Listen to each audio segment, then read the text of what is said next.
আসসালামু আলাইকুম। আমি জহিরুল ইসলাম, রাঙ্গামাটি মেডিকেল কলেজ।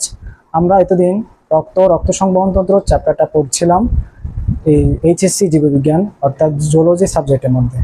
আমরা গত 5টা ক্লাস আমাদের ফেসবুক পেজ এবং ইউটিউব চ্যানেলে আপলোড করেছি।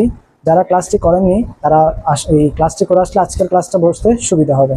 আমরা গত 5টা ক্লাসের মধ্যে জানার চেষ্টা করেছি মানব শরীরের মধ্যে হৃৎপিণ্ডটা মূলত কোথায় অবস্থিত। আমরা একদম স্পেসিফিক জায়গাটা জানার চেষ্টা করেছি এবং আমাদের হৃৎপিণ্ডের গঠন কীরকম, আমরা যে হৃৎপিণ্ডের মধ্যে 4টি প্রকোষ্ঠ রয়েছে সেই 4টি প্রকোষ্ঠ জানার চেষ্টা করেছি এবং কিভাবে তা কাজ করে এবং রক্ত কিভাবে আমাদের শরীরের মধ্যে পরিবহন হয় সেটা জানার চেষ্টা করেছি। এবং সর্বশেষ ক্লাসে আমরা জানার চেষ্টা করেছি আমাদের হৃৎপিণ্ডের মধ্যে যে 6টা কপাটিকা রয়েছে সেই কপাটিকাগুলো কোথায় অবস্থিত হৃৎপিণ্ডের মধ্যে এবং সেটা কিভাবে কাজ করে। এবং আমরা আরও জানতে পেরেছি আমাদের প্রকোষ্ঠের মধ্যে যে 4টি প্রকোষ্ঠ রয়েছে সেই 4টি প্রকোষ্ঠের মধ্যে কোথায় থেকে রক্ত আসে এবং রক্ত কোথায় যায়। আমরা হৃৎপিণ্ডের গঠন পড়ার সময় আমরা একটা চিত্র এঁকেছিলাম। সেই চিত্রের মধ্যে আমাদের 4টি প্রকোষ্ঠ যে রয়েছে সেই 4টি প্রকোষ্ঠ আমরা বোঝার চেষ্টা করেছি। এখন আমি যদি সেই 4টি প্রকোষ্ঠ অঙ্কন করি,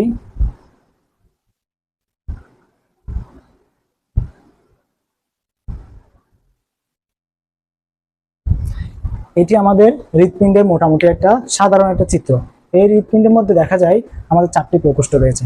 1 নম্বর, আমরা আমাদের ক্লাসে বলেছিলাম যে চিত্রের মধ্যে ডান সাইড কোনটা বাম সাইড কোনটা সেটা ভুল করে অনেকে। সেক্ষেত্রে আমরা চেষ্টা করব আমরা যেদিকে মুখ করে আছি সেদিকে যে সাইডটা রয়েছে সেটাই সেই সাইড হবে। তাহলে এটা হবে কি, আমার লেফট সাইড, লেফট অ্যাট্রিয়াম, অর্থাৎ বাম অলিন্দ। এবং এটা হবে আমার লেফট ভেন্ট্রিকল,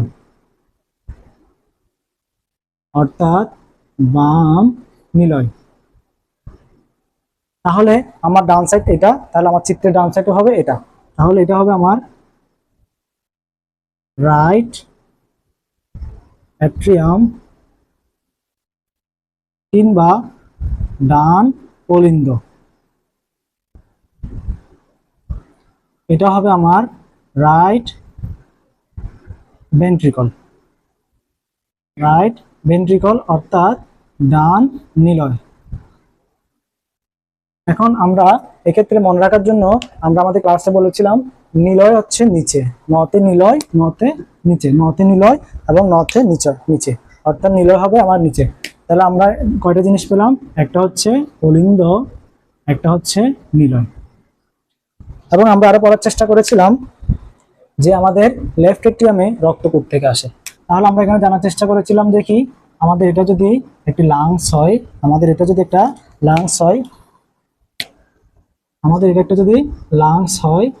এই লাং থেকে আমাদের যে আমরা অক্সিজেন পরিবেশ থেকে গ্রহণ করি সে আমাদের রক্তে লাংসের মধ্যে এসে অক্সিজেন যুক্ত হয়। সে অক্সিজেন যুক্ত রক্ত কি করবে, আমাদের এখান থেকে এসে আমাদের লেফট যে অ্যাট্রিয়ামটা রয়েছে সেই অ্যাট্রিয়ামের মধ্যে রক্তগুলো প্রবেশ করবে। এবং আমরা আরো জানার চেষ্টা করেছিলাম যে কি, এই যে রক্তটা লাংস থেকে অক্সিজেনযুক্ত রক্ত আমার বাম অলিন্দ আসলো, সেই বাম অলিন্দ থেকে আমাদের এখানে যে একটা কপাটিকা রয়েছে, সেই কপাটিকাটার নাম কি ছিল, বাইকাসপিড কপাটিকা। অর্থাৎ বাইকাসপিড, আরো মনে রাখার জন্য বলেছিলাম বাম দিয়ে বতে বাম, ব থেকে বাইকাসপিড, তার মানে বাম দিকে কয়টা বাইকাসপিড। এবং এই বাইকাসপিড কপাটিকার বায়ত্ত 2, অর্থাৎ আমার কপাটিকাটা এখানে 2টি ভাগে বিভক্ত। এবং এই অক্সিজেনযুক্ত রক্তটা লাংস থেকে লেফট এট্রিয়াম আসবে। লেফট এট্রিয়াম আসার পর কি হবে, আমার এখান থেকে তো রক্তটা বের হওয়া লাগবে, সেই রক্তটা কি করবে, এখান থেকে বের হবে। আমার অক্সিজেনযুক্ত রক্তটা এই জায়গা থেকে বের হবে, বের হয়ে কোথায় আসবে,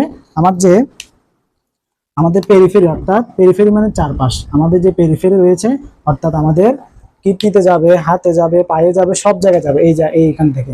তাহলে এখান থেকে যাওয়ার পর কি হবে, আমাদের এটা কোথায় যাবে, পেরিফেরি, অর্থাৎ টিস্যুতে যাবে। কোথায় যাবে, টিস্যুতে যাবে। এবং আমাদের রক্তটা লেফট এট্রিয়াম থেকে লেফট ভেন্ট্রিকল আসলো, লেফট ভেন্ট্রিকল থেকে আমার এই রক্তটা বের হওয়ার মাধ্যমে টিস্যুতে গেল। এবং টিস্যুতে জানি আমরা আমাদের যে গ্লাইকোলাইসিস হয়, তারপর ক্রেবস সাইকেল হয়, তারপর হচ্ছে ইলেকট্রন ট্রান্সপোর্ট চেইন, অর্থাৎ যে শ্বসন ক্রিয়া হয় সেই শ্বসন ক্রিয়ার মাধ্যমে আমাদের এখানে কার্বন ডাইঅক্সাইড উৎপন্ন হবে। কি উৎপন্ন হবে, কার্বন ডাইঅক্সাইড। এই কার্বন ডাইঅক্সাইডটা উৎপন্ন হওয়ার পরে আমাদের রক্তটা যে অক্সিজেনযুক্ত রক্ত ছিল সেটা কার্বন ডাইঅক্সাইড যুক্ত রক্ত হয়ে গেছে। তাহলে এটা অক্সিজেনযুক্ত রক্ত এবং এটাও অক্সিজেনযুক্ত রক্ত। এই অক্সিজেনযুক্ত রক্ত লাংসে হলো, লাংস থেকে আসবে লেফট এট্রিয়ামে, লেফট এট্রিয়াম থেকে লেফট ভেন্ট্রিকল, এবং লেফট ভেন্ট্রিকল থেকে আমাদের টিস্যুতে আসবে।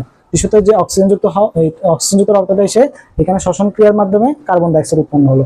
এবার এই কার্বন ডাইঅক্সাইড যুক্ত রক্ত আমার আবার হৃৎপিণ্ডে প্রবেশ করবে, আবার হৃৎপিণ্ডে প্রবেশ করবে। এখানে আমার হৃৎপিণ্ডে প্রবেশ করবে, এবং হৃৎপিণ্ডে প্রবেশ করবে কোথায়? রাইট অ্যাট্রিয়াম, অর্থাৎ ডান অলিন্দে। ডান অলিন্দে প্রবেশ করার পর রক্ত তো এখানে বসে থাকবে না, সেই রক্ত কি করবে? এই যে এখানে একটা কপাটিকা রয়েছে, সেই কপাটিকার মাধ্যমে রাইট ভেন্ট্রিকল আসবে, সেই কপাটিকার মাধ্যমে রাইট ভেন্ট্রিকল। এবং আমরা বলেছিলাম এটা ট্রাইকাসপিড কপাটিকা, অর্থাৎ সেটা 3 ভাগে বিভক্ত। আমি এখানে একটি দাগ দিয়েছি, অর্থাৎ একটা একটা, এবং এখানে 3টি দাগ, তার মানে এখানে এটা ট্রাইকাসপিড, অর্থাৎ এখানে 3টা কপাটিকার অংশ রয়েছে। এখন এটা হচ্ছে আমার কার্বন ডাইঅক্সাইড যুক্ত রক্ত, এটা আমার কার্বন ডাইঅক্সাইড যুক্ত রক্ত। এই কার্বন ডাইঅক্সাইড যুক্ত রক্ত কি হবে? এবার আমার তো রাইট এট্রিয়াম এসে বসে থাকবে না, সেই রাইট এট্রিয়াম থেকে বের হবে রাইট ভেন্ট্রিকলের মাধ্যমে। তার মানে এখানে এই লাংস, এই টিস্যু থেকে কার্বন ডাইঅক্সাইড যুক্ত রক্ত এটার মাধ্যমে এসে রাইট এট্রিয়াম আসবে, এবং রাইট এট্রিয়ামতে আসার পরে রাইট ভেন্ট্রিকল থেকে সে রক্তটা বের হবে।